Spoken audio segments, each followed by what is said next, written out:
Hi, this is Anita from the Global Trade Gal.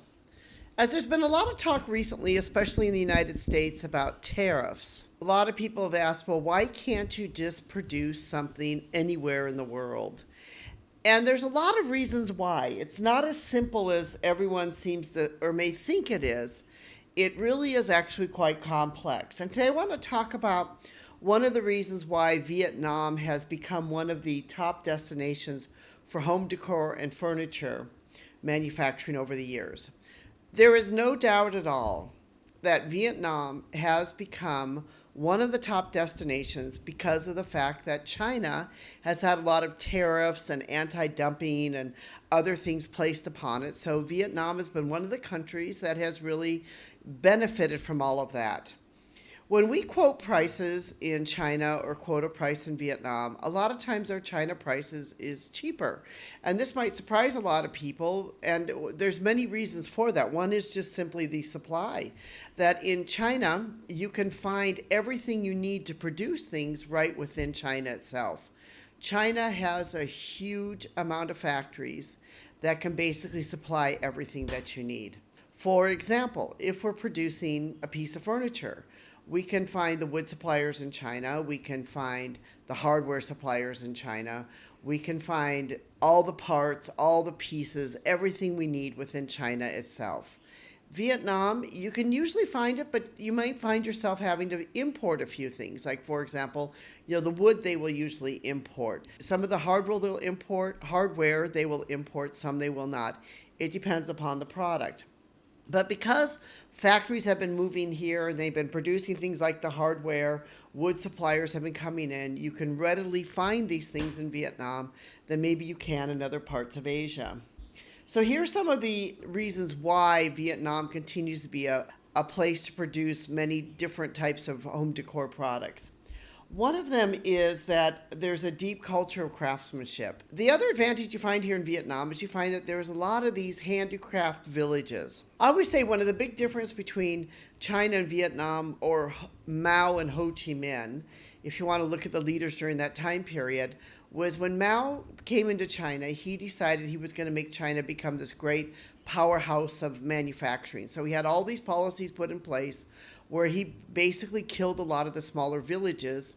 And, people at the time, there were, all these different types of things that he had going on. One of them is like the Great Leap Forward, where he told everybody, bring your metals. We're going to, melt down all your metals. So people were melting down all these metals in these backyard places. And it was really inferior metal that was going on. So a lot of these industries that, you had the Cultural Revolution too, which, didn't believe in anything old and for everything that was new. So China had a lot of these policies that got put in place where a lot of these handicraft villages that they once had maybe, ended up being a bit more destroyed, or the people left the areas and they went somewhere else to work, normally in southern China.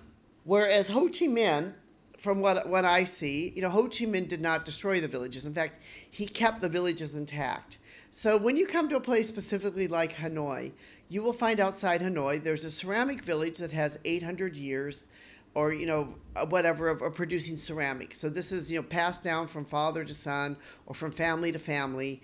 And they've been the family has been continuously producing ceramics for 800 years.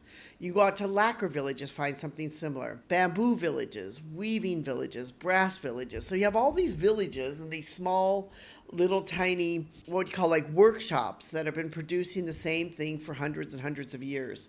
So, this is, in Vietnam, there's a lot of skill that has been passed down from generation to generation. So there's some skilled labor here that may not be in other places. You also have a very young, skilled workforce.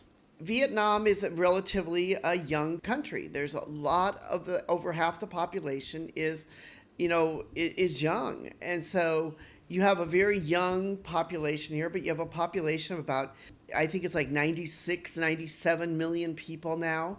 And, half of those are young. So you've got this workforce that's coming in. Whereas in other parts of Asia, you have, an older workforce, where in Vietnam you have a younger one. So you have a young, energetic, and highly capable workforce where a lot of them are actually educated. The literacy rate in Vietnam is actually quite high. It is, in fact, higher than many Western countries here, where it's over 95% of the people, can read and write. You have competitive production costs, which of course helps to drive the price down. When the tariffs came in, I recently quoted some furniture in Malaysia and quoted some furniture in the Philippines. Both of them were higher than Vietnam. And there again, it could be lots of different factors, but I found that the prices were, some of them were significantly higher. So you have competitive production costs here. Vietnam has usually had some strong trade agreements. We're going to see what's going to happen now with the tariffs coming up, but of course, that's an unknown for everybody. But Vietnam has had very good, strong trade agreements. The Vietnamese tend to be very practical. Surprisingly, the infrastructure here is relatively good. Yes, you go down to places like Ho Chi Minh, and I have to tell you, the roads are terrible down there, but you don't have to travel very far to get to the port. But, Vietnam is building new highways, new port systems. Electricity is relatively stable. They have industrial parks. They have, logistics hubs. So, Vietnam has really been investing in the infrastructure. There's a lot of ethical manufacturing and social responsibility here, where they are, committed to a lot of the ethical practices and social responsibility practices, which makes it an ideal place for many people to look to manufacture here. People have often asked me, do you see children in the factories? And, in Vietnam here, I don't see children in the factories, and I don't tend to worry, about slave labor and those type of things. Most of the children are in school, because education here is very important, especially in the major cities as Hanoi and Ho Chi Minh. They have a lot of different types of products and product ranges, everything from metal to natural materials to wood, ceramics. There's lots of different types of finishes here, which also makes an ideal location. A lot of the Vietnamese factories, because they're not as big as the Chinese factories, they are very flexible with minimum order quantities, which for my industry can be great because we're in the medium to higher end. And so, because of that, they can be pretty flexible on a lot of they can have lower minimum order quantities. They are able to make a lot of custom items, and they can work in smaller production runs, so it can be more niche, which can be great for, places like Europe who's looking to produce, or like I said, for my industry, which is medium to higher end, where, we are not buying 10 containers of one item. So, at Mondoro, we really try to work to take advantage of Vietnam and the Vietnam's ability here. And we have worked here for many, many years. In fact, we were here early since the 2000s. So we understand and have seen this development and this change going on within Vietnam itself. So we really feel like Vietnam is a place that's going to continue to grow. Like all countries in the world, it will change. There will be changes that certainly will take place, but it is a manufacturing sector. And it does have a lot of things that, like I mentioned, other countries didn't have, where they have a young workforce that's willing to work and wants to work. And, because of that, I believe that Vietnam will be able to manufacture for many years to come. Of course, the government would like to see, manufacturing of high-tech, automobiles, other things like that is still going on here too.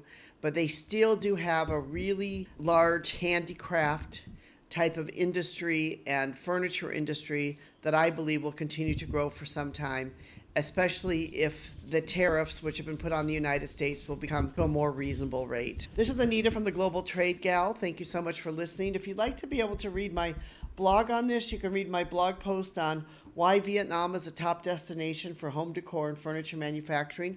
We'll put a description, the link below, that you will be able to understand a little bit more about this and why we feel the way we do, about why Vietnam is a top destination for home decor and furniture manufacturing. Thank you so much for listening. We do appreciate you, our listeners, and press that subscribe button. Join with us and subscribe. We'd love to have you be part of our community. Thank you.